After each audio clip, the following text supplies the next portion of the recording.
Hello everyone, Diablo 3 Season 24 has been out for about a week now, and it's been the most enjoyable week to play Diablo 3 for me since the game was new. Ethereals are so amazing, they're making all these cool builds really viable, giving us these great opportunities to really express ourselves as players, which I think is so great. Now people are calling this the Season of the Monk, and let's be honest, it will be, because Monk is fucking awesome right now. 3 top tier builds, one that is completely new, one that is like the craziest build ever, Wave of Light with Rabid Strike. But if you follow my channel and my Tekken content, you know that I'm not really a flavor of the month kind of a guy. I'm more of a chronic hipster, and I love those off-meta things. So, of course, I play the Doctor, and for my first ever Diablo 3 build guide, I wanted to bring you one of my darlings, one of my favorite builds of all time. I was around many years ago when this build was invented, and I've loved it ever since. It's the Zombie Bears Witch Doctor, with Helltooth, by the way. Remember, we now have different leaderboards for all the different sets and non-set for all classes, and that means that you no longer have to pick a meta build in order to be able to compete on the global stage. You can find this cool, cozy, off-meta build that you love and still become one of the highest ranked Diablo 3 players in the world, which is, I mean, amazing. One of the most important changes they've ever brought to this game. I wanted to play bears in this season because of the synergy with Ariok's Needle. Basically, because of this weapon, the build is better than ever. Within about 3 days of the season starting, I managed to get the #1 rank here in Asia, and then I lost it and I got it back yesterday. So at least as of the making of this video, I am the highest ranked Helltooth Witch Doctor in Asia, but that's not as impressive as it sounds at all, because not many people are playing Doctor, not many people are playing Helltooth, and it's still very early in the season. This will get a lot more competitive as the weeks go on. If I manage to stay on top or not, we'll just have to wait and see. I'll do my best. But I wanted to bring you this build because it's easy to learn, fun to play, kind of difficult to master. It's got massive toughness for a Witch Doctor build and tons of flavor. It's just everything I love in a great Diablo 3 build. If you enjoy this, let me know and I'll do more. I want to do Mundanugu and talk about all the crazy behind the scenes like number things that happen with that crazy build, and maybe even dip into some other classes. Like Leap Quick is really amazing and fun for the barb right now. But this video is about zombie bears, and I'm going to start with the skills, then I'm going to do the gear, and then I'm going to do some gameplay and just show you kind of how the skills work in practice, and talk a bit about my thoughts as I'm going through the rift, and hopefully it will all be clear by then. But let's start with the main skills. We've got Zombie Charger, Zombie Bears. This is your main damage dealer for the build and the skill that the build is built around. I have this dream of playing Helltooth with a different rune for Zombie Charger, like Explosive Beast, like a fire build. But I've tried them all and it just doesn't work. The power of Zombie Bears is uncontested. It's so powerful, by far the best. You're gonna be throwing Zombie Bears when you use this skill, and it's a lot of fun. It's a poison skill, by the way, keep that in mind.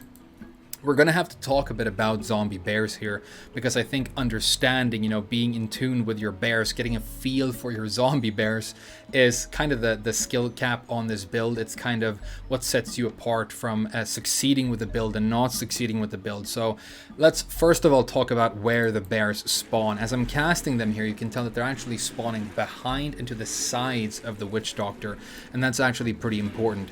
It means that you can stand around or inside enemies and deal damage to them, even behind you with these bears. But the bears always travel a specific distance, which means that if I walk up and have an obstacle behind me, like Hadrig's shop over here, and I start casting the bears from here, you can tell that they no longer have the ability to spawn behind me. If I go up here, and that means that they have no choice but to spawn in front of me like this instead, but they're still going to run as far. And what that means is I can actually extend and manipulate the range of my bears using the environment and obstacles. And that can get pretty important because you want to extend that zombie bear highway. This build is about building that bear highway, and you want as many things on the highway as possible so that you can stampede them down and just spread that poison damage across entire groups. This is an AoE focused build, and it does make use of area damage. I'm not going to go too in depth on specific stat rolls on gear because I think that will just be a lot of information for you to memorize. I'm going to put a link in the description to a list of those instead so that you can read those one by one as you're gearing up. But keep in mind that you are going to want area damage on some of your gear pieces for this build. So you're throwing out the bears and you're building the bear highway. You want these big groups. Now, a really important thing to understand is that, okay, say I'm killing a big group of monsters and then one yellow elite survives and is standing there like half health. It's not a good idea to stand around and just spam bears on that one elite trying to kill it so that you can get your purple balls before you move on, because you're just going to waste a lot of time. It's better to just move on to the next pack and find some good density because you scale so well with density. Obviously, ideally, you pull that half-dead elite with you and kill them as part of another pack. What you're really trying to do is build these big density packs with elites sprinkled throughout, and when you Shrek the entire group, you're killing the elites along with everything else because the damage is radiating across that group of enemies, and that's how the build works. It's not very good on single target. Of course, if the elite is about to die, it's just going to take a couple of bears to make that happen, then take your balls and move on. But for the most part, standing around spamming on a few targets is not a good idea with this build. Next, we have to talk about the fact that you actually shoot a lot of bears with a single cast with this gear setup. So I'm going to cast zombie bears once and then let go. And you can tell that the bears are still going even long after I let go. This is a single cast, right? So say, for example, you're running a speed drift and you've got a trash pack that will die with one single cast probably of zombie bears, which is very likely, by the way. You can then cast your bears and then fuck off, and you can be doing something completely different on the other side of the rift by the time that group blows up. It might not seem important, but if you save like 2 seconds doing that and you're doing 20 plus pulls per rift, it's going to be a huge amount of time for both your speeds and your push rift. So something to keep in mind. Excuse me. Finally, and I think this is the most important thing about this entire build.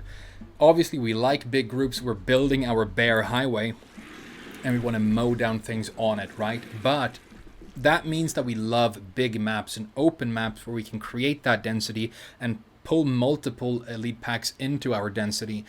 But most of the time in Diablo, we don't get to do that because the Rift doesn't have a favorable map. We're in corridors. We're being boxed in by the environment, right?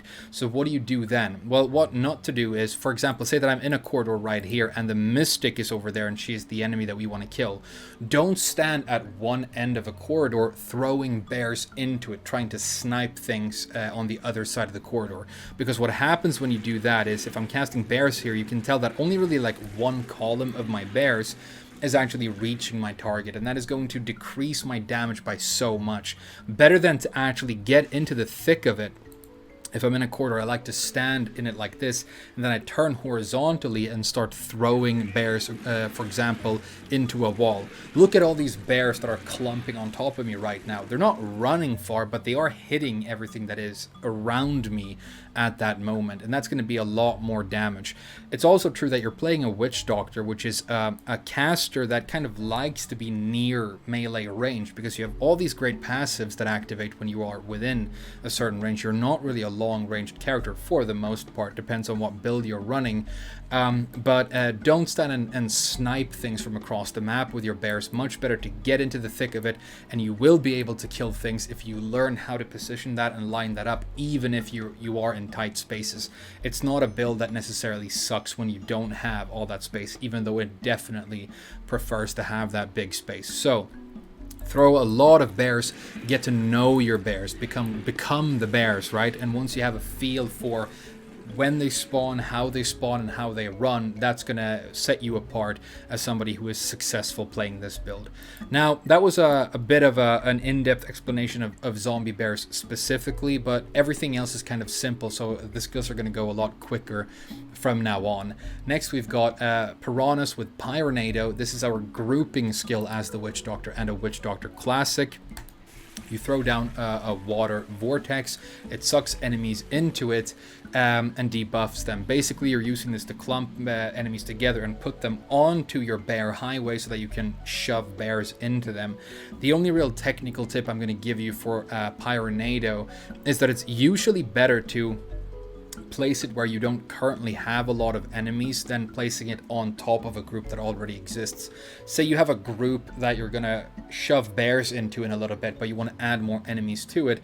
It's better to place the Pyronado off to the side. It's going to allow it to suck in more enemies onto the pack that you're already building instead of concentrating enemies onto a spot, specifically like that.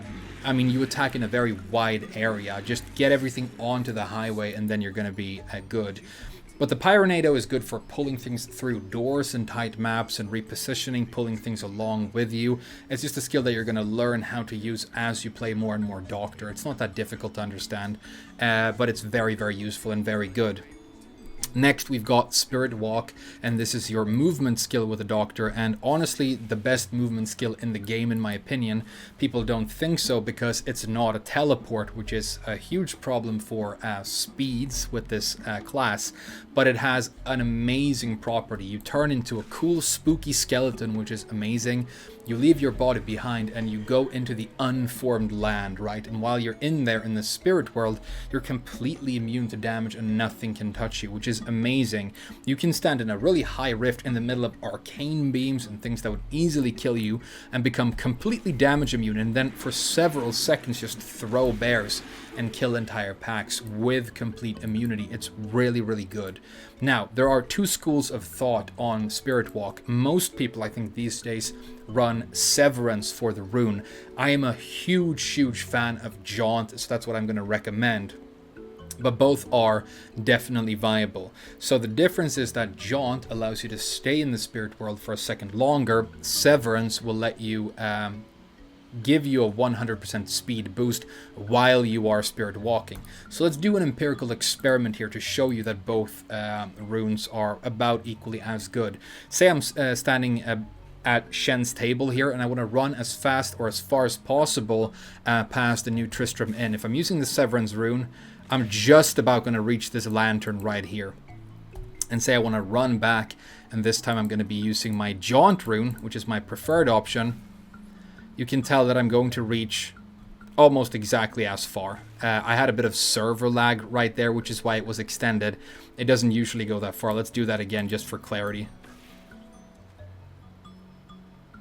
So you can tell that it's almost exactly up to the table when the server isn't lagging. So you can tell, I mean, it's not a perfect experiment, but you can tell that they're comparable. The reason I prefer Jaunt is that, like I said, complete damage immunity is a huge thing in this game. You're casting a lot of Spirit Walk, especially with this build because we're running Graven Justice. It's going to be off cooldown a lot. Every single time you cast it, you get 1 more second of complete damage immunity when you're using Jaunt. That's going to add up to, I mean, so much time spent completely immune to damage across an entire rift. So I love Jaunt. It's what I've always used, but Severance is definitely a good option as well. It's up to you. Next, Soul Harvest. We're running Soul Harvest with Languish. This is a skill that you need to understand if you're going to be a successful Witch Doctor player, more or less. It's like one of the keys to the class, and I think a common mistake that people that are new to the class make is that they think that this is like a nice little buff that is good to have up most of the time, but it's not really like that. Soul Harvest is such a powerful buff to you that having it and not having it is night and day. Having it up makes you better at everything. It gives you a bunch of main stat. It gives you more toughness. It makes you so much more powerful. One of your main priorities, if not the highest one when you're rifting as a doctor, is to always have Soul Harvest and never let it fall off. It's very important. So what does it do in case you haven't played with it before? When you press the skill, you can tell that the Witch Doctor will suck in this area around her, and if you have enemies in that area, you will get a stack of the Soul Harvest buff per enemy. So if there are 3 enemies around me, I suck energy from those 3 enemies, and I get 3 stacks of Soul Harvest buff, right? The Soul Harvest buffs are additive. So if I have 3 enemies here and I suck them up, I get 3 stacks of Soul Harvest, and then I run along and there's one more enemy over there and I suck that enemy in. I already have 3. I suck in 1 more, so I get a total of 4.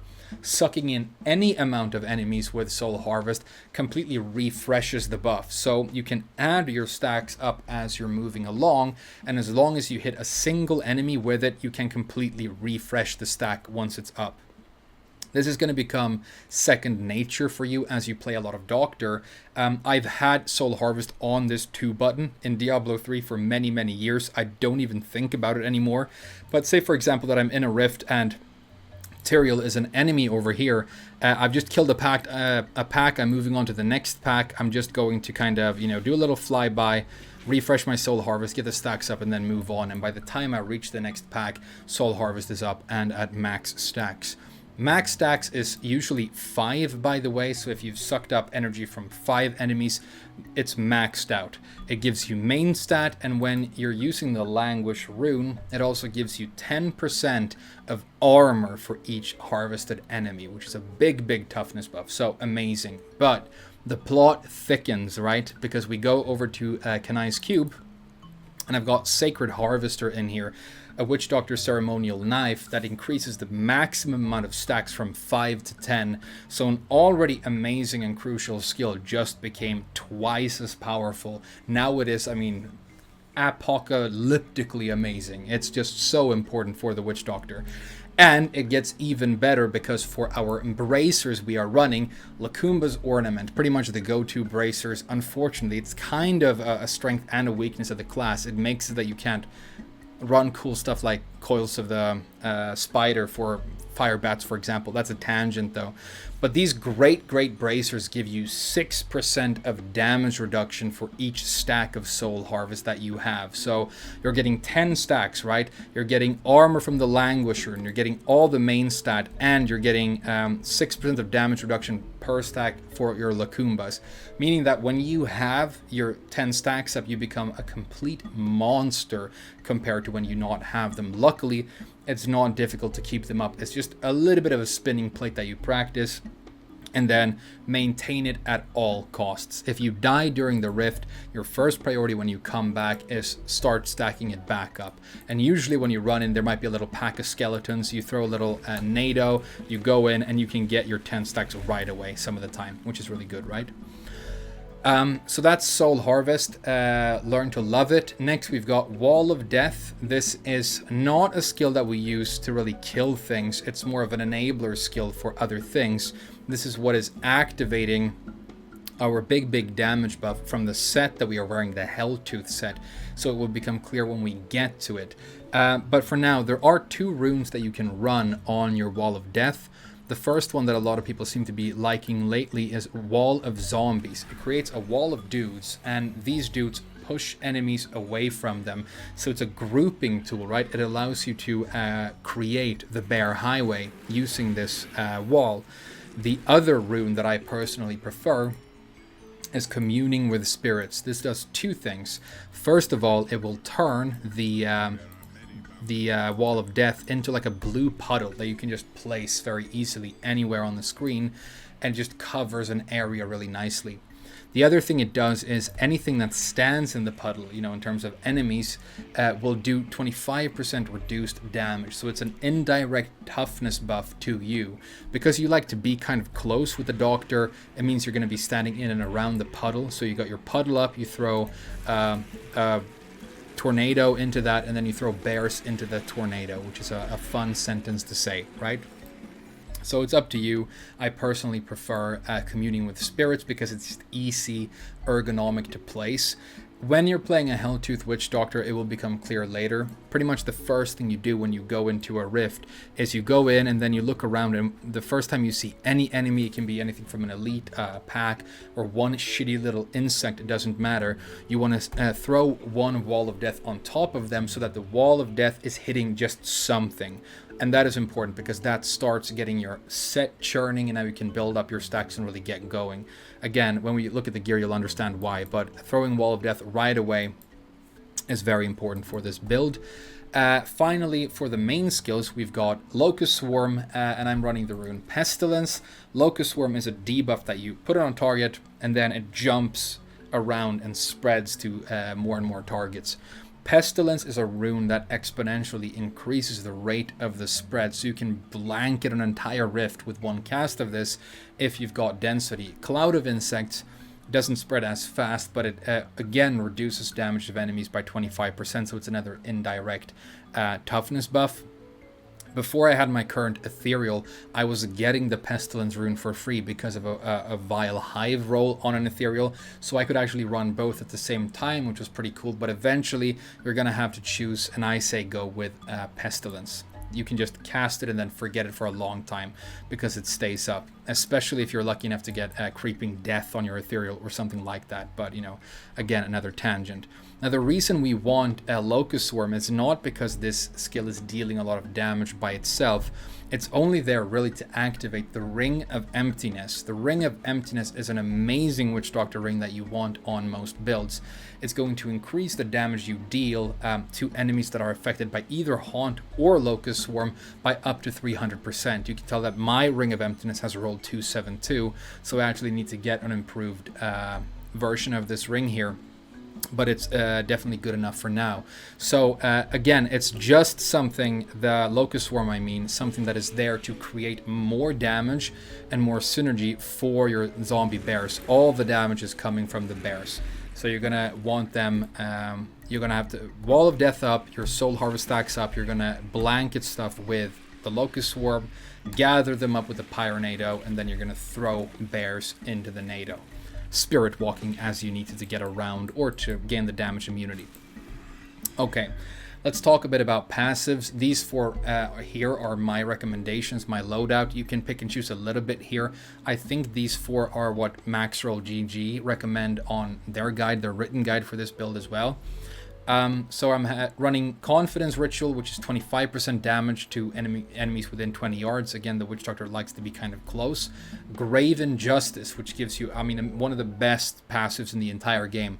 1% life and mana, and 1% off all of your cooldowns when something dies within 20 yards. Swampland Attunement, a bunch of elemental resistance based on the number of enemies within 20 yards.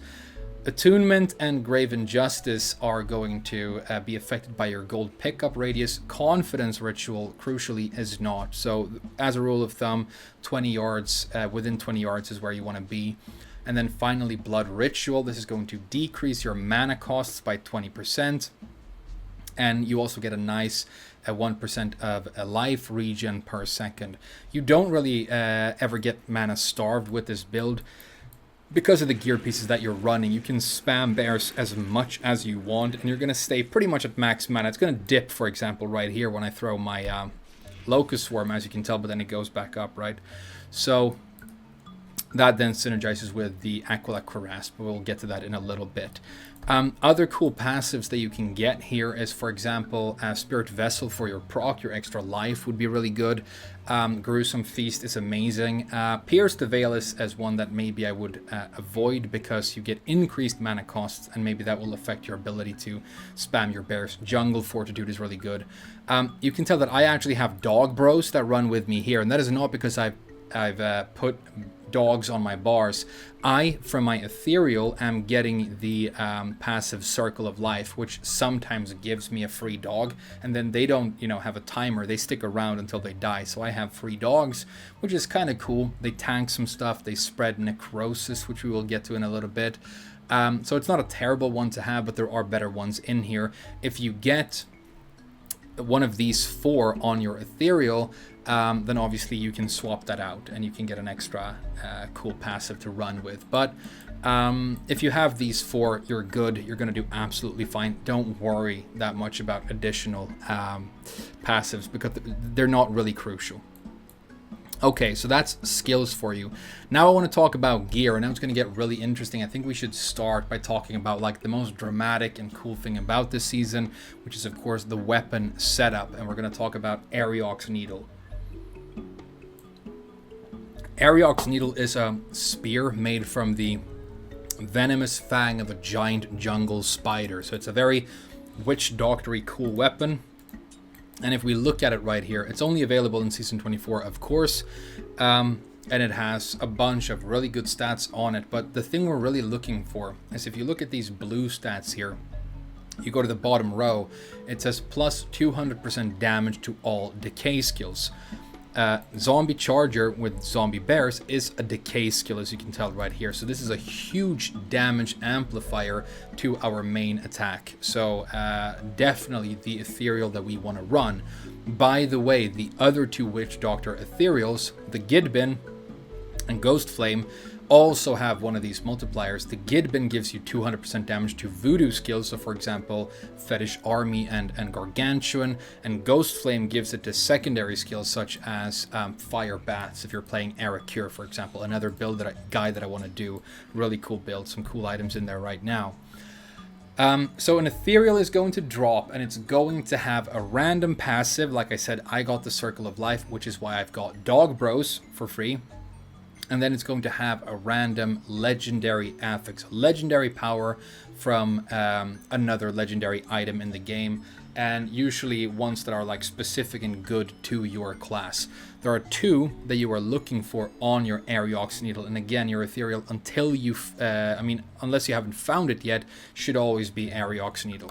The two affixes that you're looking for are the Sacred Harvester, this knife that we talked about a bit earlier that allows Soul Harvest to stack up to 10, very important. And then the other one is going to come from the Scrimshaw Spear, and this spear pisses me the fuck off because I've played this build many times and I've never found a Scrimshaw this good.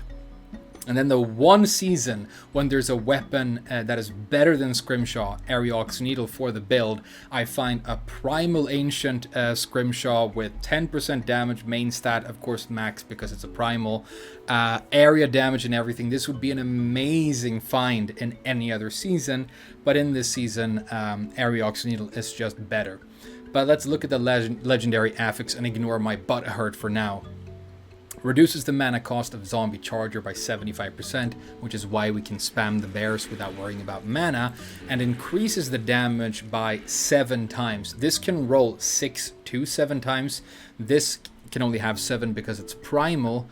But Ariox Needle, we can tell right here, it can roll 6 to 7, and you really want to get to 7 if you can, because it's quite a big damage increase. So that's really cool. So if you find that on your needle, then you're good. If you find the Sacred Harvester affix on your needle, then you're good. You're just going to take a Sacred Harvester or a Scrimshaw as needed and put the other option in the cube so that you have both powers active, and now you can run the build. This is the biggest enabling gear setup for the build, and really important, right? Next, for weapons, in the offhand, we're running the Mojo Ursua's Trodden Effigy, which is one of my favorite items in the game. It's a specific bear mojo put in the game specifically to make bears more awesome, and it really does. Zombie Charger deals 140% increased damage. This can roll up to 150, so I actually need to find a slightly better effigy here. And then the Zombie Bear rune now summons 8 bears that travel further. So you can tell that I'm summoning a bunch of bears that run really far. It's usually not this much. I'm getting more bears and longer running bears because of the effigy right here. So it's another build enabling item that is really important. So once you have this, you've got your needle and you've got the affix that you're missing in the cube, you're done for weapons, and you're going to be destroying things. Provided, of course, that you're wearing the Helltooth set, and this is the next thing we need to talk about. My favorite set in all of Diablo 3, extremely flexible, enables all kinds of different builds for the Doctor. In theory, they need to buff numerically a bunch of stuff for the Doctor, but right now you can only really run bears and gargs, but it's a really cool set. So, don't look at my scuffed shoulders, by the way. I'm embarrassed that I showed those. I haven't found ancient shoulders yet. I've rolled maybe 200,000 shards at Kadala, but she's being a complete catastrophe, so I'll get them eventually. But the 2-set bonus, enemies hit by primary skills, Acid Cloud, Fire Bats, all these different skills are going to apply Necrosis. Remember, I mentioned Necrosis earlier, which is a debuff to these enemies. They're going to be slowed, and they take 3,000 weapon damage over 10 seconds, which might sound cool, but the damage isn't really a big deal. This is what makes Helltooth really awesome at the beginning of a season, because you get 2 pieces, you get this, and now your Dog Bros and your Garg Bro and all of your AoE skills just spread this giant dot that melts things, and you have a really nice fast start, right? But in the end game, this is not enough damage to do much by itself. The Necrosis debuff is still important though, because 4 set. After applying Necrosis to an enemy, you take 60% reduced damage for 10 seconds. This is a very important toughness buff for you. Remember how I said earlier that when you jump into a rift as a Helltooth Doctor, really the first thing you do is you find something, whatever, and you put a Wall of Death on it. That is because Wall of Death applies Necrosis and gives you this buff. So now all of a sudden you're much tankier and you can start worrying about the other things you need to do, right? Very important. Next, after casting Wall of Death, gain 17,500% increased damage for 15 seconds on primary skills, a bunch of skills, but also Zombie Charger, which of course includes Zombie Bear. So this is the biggest, most massive damage increase that you're getting when you're playing the Zombie Bear's Witch Doctor, and so it's specifically Wall of Death, right? So if I cast Wall of Death, you can see this buff down here called Jerem's Revenge.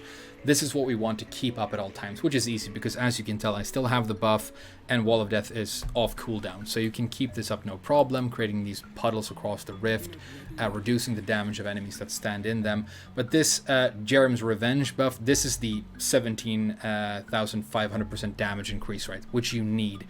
You will notice when you play this build sometimes that you have like enemies in front of you, you start shooting bears and they don't die.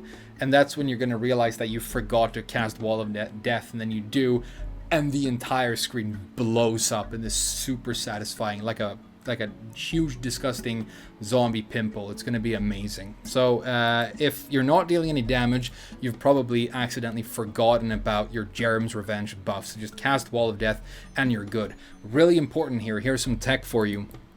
If you're channeling the bears like this, I'm holding it down right now. Look, I can actually cast the Wall of Death in the middle of the bears without stopping the channel. You don't need to stop channeling bears in order to cast Wall of Death. You can do it at the same time. So if you notice it, just keep shooting bears, activate, and it's going to buff even the bears that are already running towards the enemy. Super good, right? Okay. So that's the Helltooth set. Really important. We're running 5 pieces of this set, and then we're completing the 6-piece bonus using Ring of Royal Grandeur in the cube. The Ring of Royal Grandeur counts as a piece of every set in the game simultaneously, up to a minimum of 2 in terms of bonuses. But that means that we can also run 2 pieces of Captain Crimson, and we can get the 3-piece bonus for that as well. Captain Crimson comes in the shape of belt, pants, and boots. So you can use Helltooth pants and then Crimson boots, or the other way around. It's going to depend on what roles you find and what you happen to have at the moment. So it's completely up to you. But the belt is going to be Captain Crimson, right? This gives you, for the 2-piece bonus, some life regen, 20% cooldown reduction, and 20% resource cost reduction, which is just cool, not that amazing. But 3-piece bonus, damage dealt is increased by your percentage of cooldown reduction. Damage taken is reduced by your percentage of resource cost reduction, and this synergizes with its own 2-piece bonus. So just putting this on, you get those 2 20% buffs to damage and toughness. For example, I'm running a diamond in my helm here for a cooldown reduction, and that is giving me more power through the Captain Crimson set. So it makes this cooldown reduction, resource cost reduction, which wouldn't normally be huge interesting stats for this doctor, actually do really nice things for you. So it's a cool set to run. Next set, final set, we're running Endless Walk, my Traveler's Pledge Amulet, and my Compass Rose Ring. I don't have good items for these slots yet, but I'm running what I've found so far. This set, you can tell that I have a buff down here that says stopping for directions. So what this does is, when I'm standing still, my damage is increased by up to 100%, and you can tell it says 100 right there, so that buff is maxed out. When I start moving around, you can say that it decays down, and this other buff starts growing instead, and it goes up to a max of 50, and then that's maxed out, and I don't have the damage buff. This buff is called Walking Endlessly. It reduces damage taken by up to 50%. So up to 100% damage when standing still, up to 50% damage reduction when moving, which is great because when you're shooting bears, you're standing still and then you're moving on to the next pack and you have a lot more toughness protecting you from projectiles, from Rift Guardian abilities. It works great for this build, right? Our other jewelry piece is the Ring of Emptiness. We mentioned this earlier. This is activated by your Locust Swarm spreading throughout the rift and onto enemies, and just gives you a nice big damage boost to enemies affected by that. And then finally, the Lacumba's Ornament, which is what is giving us that massive amount of damage reduction depending on how many stacks of Soul Harvest we have. So amazing piece for this build as well. So that's it for the gear. In terms of the gems that you're slotting in, let's look at the cube first, actually, because we've only mentioned them briefly. Sacred Harvester for the 10 stacks, Ring of Royal Grandeur to activate Helltooth and Crimson, and then Aquila Cuirass. So this is the one I didn't really talk about yet. While above 90% primary resource, all damage taken is reduced by 50%. Bears, like I've said, don't really cost mana, so you can stand around and spam them, and you can tell that this buff right here is up constantly for the Aquila Cuirass. If I cast my Locust Swarm, it falls off for a little bit, and then it comes back. So most of the time you're getting that 50% damage reduction. So you've got the Necrosis toughness buff from the Helltooth set. You've got Soul Harvest stacking all the way up to 10 with Languish Rune, with the Kumba's Ornament. You've got Endless Walk giving you more toughness. You've got Aquila Cuirass. You're just a really, really tough to kill Witch Doctor, and half the time you can't even be damaged because you're running around in Spirit Walk. So you're a really, really tough Doctor, which is so cool because, you know, fragility is a thing that doctors tend to struggle with, but not really with this build. It's really amazing. Let's talk about some gems. You can tell that, like I said, I'm running a diamond in the helm, which is what I recommend. And then I've got amethysts for vitality in my chest and topazes for intelligence in my pants.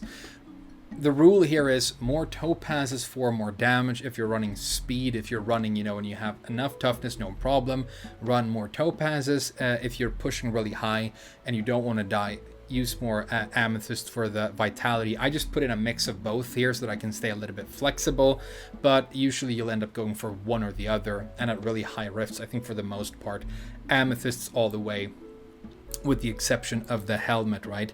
And then for our legendary gems, of course, we are running the Bane of the Trapped, or Bane of the Trapped, the most powerful damage gem in the game. You probably know about this, but it has an area around you. It slows enemies down, and then it increases your damage against slowed enemies by a massive amount, right? So it activates itself, and it's just a big flat damage boost on everything. Amazing gem. I'm running Bane of the Stricken, which is the Rift Guardian killer gem. Like I said earlier in the guide, you don't really excel at single target damage, you're more about groups. And so when you're just there with the Rift Guardian, you're going to want something there to help you get that Guardian down. So this is important for that. But unless you're pushing high and you really need the Stricken to get through the Guardian, I mean, you can put something else in here in the meantime. This is going to be for like high pushing, right? And then finally, the Gogok of Swiftness, which is kind of a cool mix gem because it gives you both survivability and a bit of damage, because you get attack speed and then you get dodge chance as you level the gem up. It's kind of boring to level this gem up because you just get a tiny amount of dodge chance, but yeah, it's really a good gem that works for this build, and it also gives you cooldown reduction for every stack of Gogok that you build up. But you can, for example, run a Bane of the Powerful in here to give you more damage after you kill elites. There's a bit of flexibility, but these three gems, if you're running Greater Rifts, will not disappoint you. They are what I would call like optimal for pushing with this build, right? So that's it for your gems and for your gear. Now let's just talk briefly about our follower. I have not kitted the enchanters out yet. I need to put better stuff on her, but just the bare minimum to be able to push. So you want a Flavor of Time, which doubles the duration of pylon effects, which is huge. I mean, you absolutely need this in Rifts. You get a shield pylon and you're just immune to damage for the rest of the Rift. It's a completely different world. This is amazing. Nemesis Bracers makes it so that when you activate a shrine or a pylon in Greater Rifts, we only have pylons. You get an elite pack spawning on top of that pylon, so it just gives you more stuff to kill, more density, more elite balls for you to suck up and get progress on the Rift. Oculus Ring, this is a poorly rolled one, but what it does is, as the Enchantress or whichever follower you're running, I recommend the Enchantress is attacking, sometimes a golden ring will spawn on the ground. You stand in it and you get a nice big damage boost. It rolls up to 85%. So again, not a great roll for that here. And then just, I've got Kane set here, so I get a bit more Greater Rift keys. You want the accessory that makes it that the follower can't die, so that you have constant access to these buffs though. And then the rest is just about getting intelligence on your Enchantress, or main stat on your Enchantress, because that amplifies these abilities. And this is the loadout that I would recommend. This one is pretty cool because it gives you a cooldown reduction, which again synergizes with this build because of the Captain Crimson set. I'm running the Cheat Death here for the final Fates Lapse. But Focus Mind might actually be a better option if you tend not to die when you're running your Rifts. Okay, so we've understood our bears. We know what skills to run. We know what gear we want to have on our character. But what does that actually look like when the gear is being put to use, when the build is being put to use? Let's jump into a quick Rift here.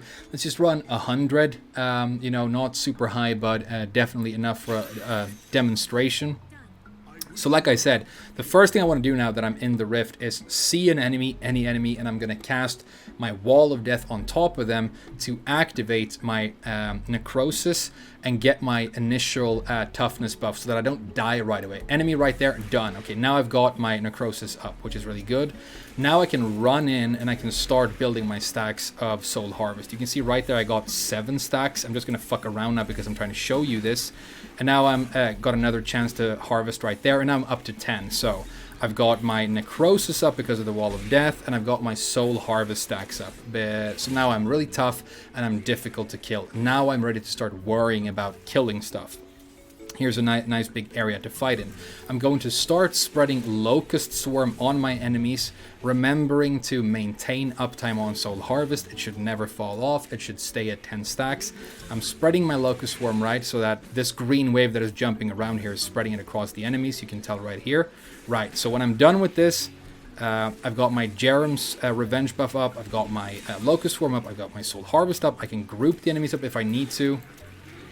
And then I'm going to start throwing bears into them, and they just melt and completely, disappear. This golden ring right here, by the way, is from the Oculus Ring of the Enchantress that I mentioned earlier. Standing in that will make you even more powerful. Run along, make sure to do a Soul Harvest just to keep that buff up. Jerem's Revenge and Necrosis, spread some Locust Swarm, group them up, Bear Highway, and just watch everything absolutely melt. I mean, 100 isn't super high, but it isn't super low either. And you can tell that now we've got elites here, so this might be fun. Let's try and pull them over and get some form of density here. Right, Soul Harvest is up, Wall of Death is up, my Locust Swarm is spreading. And you can tell that I completely destroyed that entire pack. Again, server lag. I've had some issues with server lag in the last few days, but you could tell that it was no problem. And even though those arcane beams are traveling across me and could potentially kill me, I can just pop into Spirit Walk and gain complete damage immunity and just stay there, and I can keep going. So really fun, really cool build. You can get some decent speed with this. For a Witch Doctor, it's not going to be an amazing speed build compared to the monk stuff and the gaudy agent stuff that is happening right now. But what I recommend you do is, if you can do a Mundanugu setup, which I have for you as well, I'm going to do a guide on, you can run that as your speed and farming build, and then I use that to farm for and enable my Helltooth build. because it's my favorite and what I want to play. I'm just going to say here that I'm not giving you stat rolls for all the pieces of gear, because that would just be me rattling off like a bunch of information that you wouldn't be able to memorize. So I will put a link in the description of this video showing you, ideal stat rolls on each piece of gear. But just remember, it's a poison damage build. So for your bracers, you want the poison damage roll on your amulet as well. It does use area damage. Unlike Mundanugu, this build does work with area damage, so you're going to want that on a couple of pieces of gear as well. And remember that you do get those nice buffs through Captain Crimson as well. I really hope you enjoyed this. My first time doing this. Obviously, my main game is Tekken. I'm not expecting this video to blow up or get a lot of views or anything, but Diablo is my favorite franchise of all time. I play these games, and it's a really interesting time for Diablo. 3 is in like its best season ever. A remaster of 2 is on the way, and then 4, which looks amazing as well, is on the way. So a lot of fun stuff is happening in the world of Diablo. And I think it's good to just diversify your content a little bit. Don't worry if you're only here for my fighting game and Tekken stuff. That's going to remain the main thing on the channel. But I'm going to do some Diablo stuff as well, because it's kind of what's in my heart right now, and what I really enjoy playing at the moment. Please give me feedback on this. Let me know what you thought about it. And I'll definitely try and do some more. But for now, thank you so much for watching it, and I'll see you guys in the next one.